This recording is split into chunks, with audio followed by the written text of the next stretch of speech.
আওয়ামী লীগ এবং শেখ হাসিনার রাজনৈতিক ভবিষ্যৎ কি? আলোচনার বিষয়টা এত বেশি সিরিয়াস ছিল বলে মনে হয় না। তার একটা বক্তব্য আমাদের সামনে এসেছিল, সেটার প্রসঙ্গে কিছু কথা বলেছি।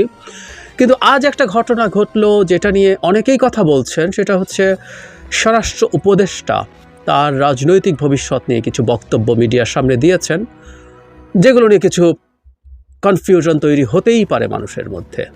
আমি পুরো উপদেষ্টা পরিষদের কাছে বিনীতভাবে আহ্বান এবং অনুরোধ জানাবো, তাদের বক্তব্যের ক্ষেত্রে তারা যাতে সচেতন থাকেন এবং এগুলো যাতে এমন কোনো পারসেপশন তৈরি না করে যে তারা কেউ ইচ্ছাকৃত বা অনিচ্ছাকৃতভাবে পতিত যে স্বৈরাচার শেখ হাসিনা তার প্রতি সিম্প্যাথাইজার আছেন।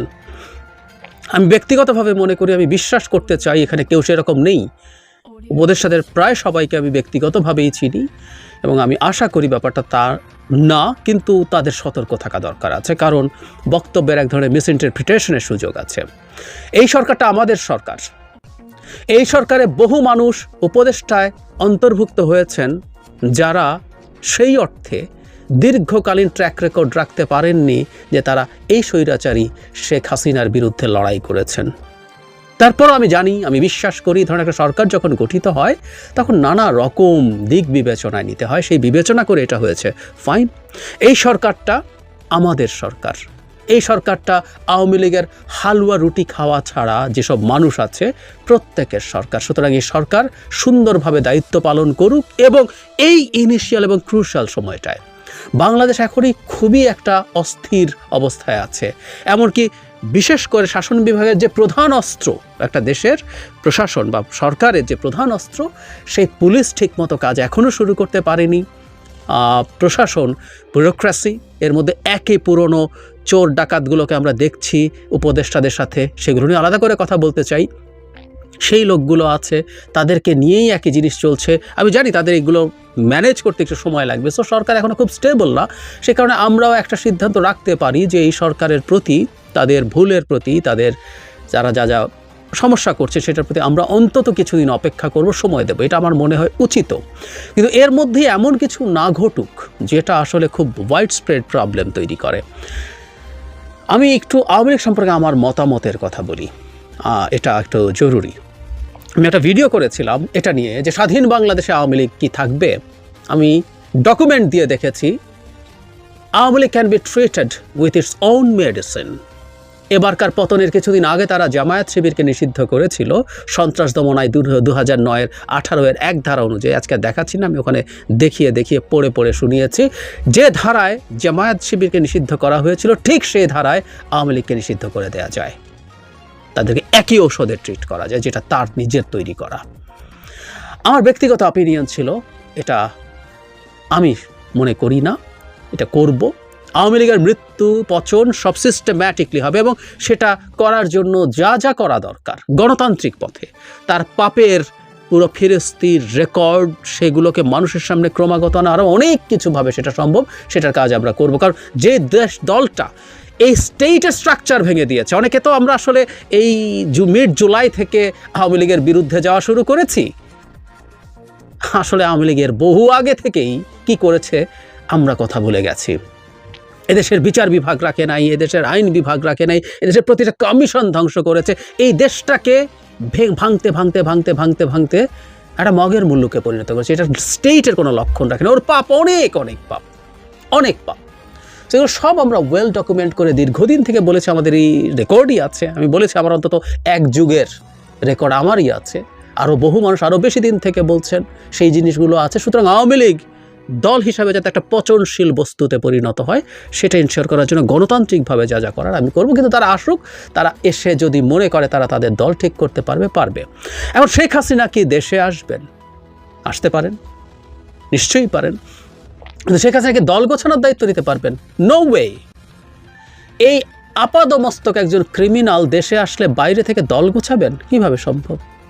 ওনাকে এই ঠোকার সাথেই ওনাকে জেলে যেতে হবে, কারণ উনি শুধুমাত্র দুর্নীতি বা এই টাইপের বিষয় না, উনি মারাত্মক সব মানবতা বিরোধী অপরাধ করেছেন।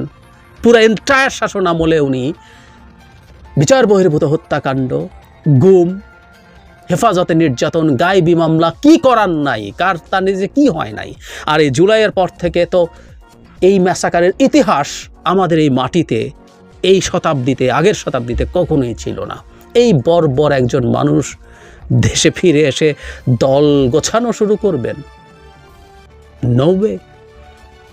তার বোন শেখ রেহানা, তার সন্তান সজীব ওয়াজেদ জয়, যিনি এখন খুব কথাবার্তা বলছেন, সবাই দেশে আসতে পারেন, সবাইকে বিচার ফেস করতে হবে, সবাইকে জেলে যেতে হবে, এবং অবশ্যই আমরা এই নিশ্চয়তা দেব এই দেশে জেনুইন বিচার হবে। আমরা ইনসাফ আওয়ামী লীগের প্রতি, শেখ হাসিনা, শেখ রেহানা এবং সজীব ওয়াজেদ জয়ের প্রতি ইনসাফ করতে চাই।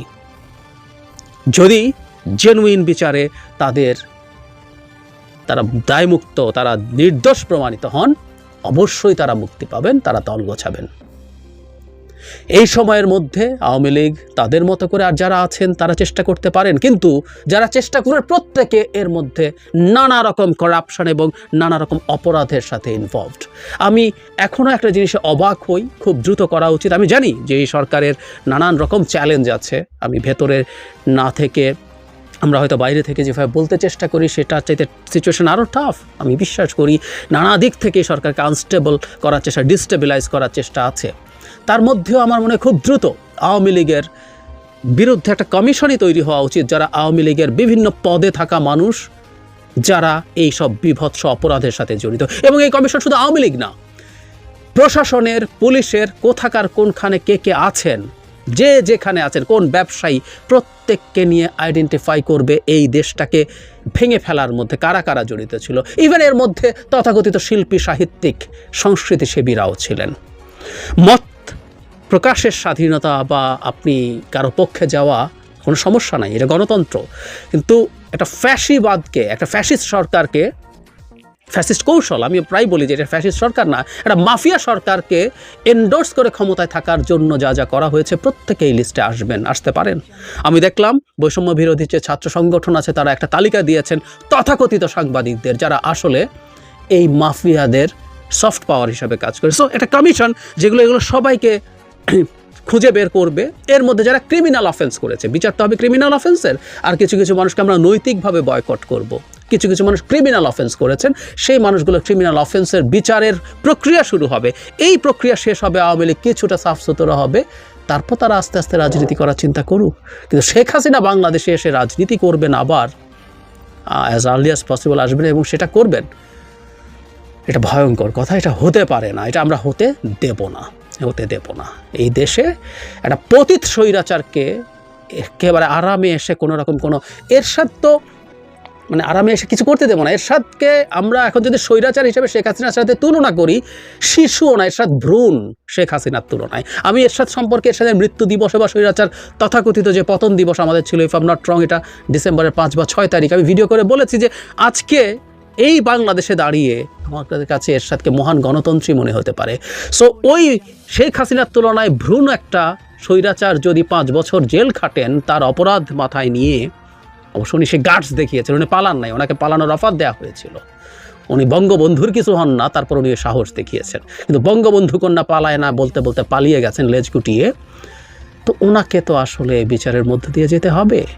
এবং এটা যদি ইনসাফ আমরা করতে না পারি, শেখ হাসিনা, শেখ রেহানা এবং তার পরিবার যে বাংলাদেশকে যা লুট করেছে এবং ক্রাইমের সাথে জড়িত আছে, সেটা যদি করতে না পারি, তাহলে এই রাষ্ট্রে কোনো ইনসাফের প্রশ্ন আর নেই।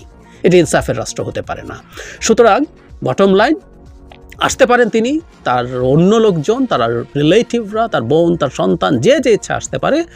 দেশের নিয়মতান্ত্রিক বিচার ব্যবস্থার মধ্য দিয়ে বিচার ফেস করে নির্দোষ প্রমাণিত হলে নির্দোষ প্রমাণিত হবেন, অথবা যে শাস্তি হবে সেই শাস্তি ফেস করে তারপর যদি রাজনীতিতে আসা সম্ভব হয় তাদের পক্ষে হবে। আর আওয়ামী লীগের যারা বাকি আছেন, যারা এইসব ক্রিমিনাল অফেন্সের সাথে জড়িত ছিলেন না, তারা যদি কেউ মনে করেন যে এই ভয়ঙ্কর বিভৎস পরিবার, যে পরিবারটা দলটাকে, আওয়ামী লীগের এই শেখ পরিবার কিন্তু এই দলটাকে শেষ করে দিয়েছে। আজকে যে মানুষের কাছে আওয়ামী লীগ একটা ঘৃণার, বিদ্বেষের সিনোনিম হয়ে উঠেছে, হয়ে গেছে, এর জন্য একমাত্র এই পরিবারটা দায়ী। তাই কেউ যদি মনে করেন যে তারা এই দলটাকে এনারদেরকে বাদ দিয়ে করতে পারেন, আবারও বলছি, কারো বিরুদ্ধে কোনো ক্রিমিনাল অফেন্সের অভিযোগ নাই, যদি উনি কনফিডেন্ট থাকেন এই দল নিয়ে কাজ করতে, তারা নিশ্চয়ই পারেন। এবং গণতান্ত্রিক বাংলাদেশে সেই রাইট নিয়ে তারা যদি নামেন, তাদের দলকে মানুষের মনে ডুবিয়ে দেওয়ার জন্য, ডুবে গেছে, ডুবন্ত অবস্থায় রেখে দেওয়ার জন্য আমরাও যা যা করার করব। আপনারা রাজনীতি করুন, আমরা সেটাকে ওয়েলকামও করব। আমি আমার ওই ভিডিওতে বলেছি অনেকে পছন্দ করেন নাই, করব, কিন্তু সেটা কোন আওয়ামী লীগ আশা করি আমরা বুঝতে পারছি। অ্যান্ড ফাইনালি প্লিজ উপদেষ্টা পরিষদ, আপনাদের জায়গা থেকে আপনারা কাজ করুন। এখন অনেক কাজ, অনেক টাফ টাইম, কথা ঠিক আছে, যোগাযোগও করতে হবে, মিডিয়ার সাথে কমিউনিকেটও করা দরকার আছে, কিন্তু খুব সতর্কভাবে করতে হবে। কেউ ডেলিবারেটলি যদি কোনো কিছু করেন সেটা তো ভয়ঙ্কর ব্যাপার, আর কেউ যদি এমনভাবে কোনো কিছু বলেন যেটা হয়তো উনি সেভাবে অত সিরিয়াসলি বলেননি, কথার কথা বলেছেন, এরকমও যদি হয়ে থাকে, তাহলেও সেটা আসলে যদি রং মেসেজ সোসাইটিতে দেয় সেটা খুব ভয়ঙ্কর। কারণ এই মুহূর্তে আওয়ামী লীগ আরেকটা মরণ কামড় দেওয়ার চেষ্টা করছে। তাদের যদি মনে হয় তাদের কিছু লোকজনও এখানে আছে, এটা যারা এই অভ্যুত্থান ঘটালো তাদেরকে ডিমোরালাইজ করতে পারে আর তাদের মরাল স্ট্রেংথ বাড়াতে পারে। সুতরাং ব্যাপারগুলো খুব সোজা না, খুব হালকা করে দেখা উচিত না বলে আমি বিশ্বাস করি। আমরা আপনাদেরকে অবশ্যই চাই আপনারা সফল হন। আপনাদের সাফল্যের সাথে বাংলাদেশের ভবিষ্যৎ মানে একেবারে জড়িয়ে গেছে। সুতরাং এই সাফল্য আমরা চাইবো না কেন? আবার একই সাথে প্লিজ আমরা খুব টাফ এখনই যাতে মানুষ আপনাদের প্রতি না হয়ে ওঠে, সতর্ক থাকুন সবাই।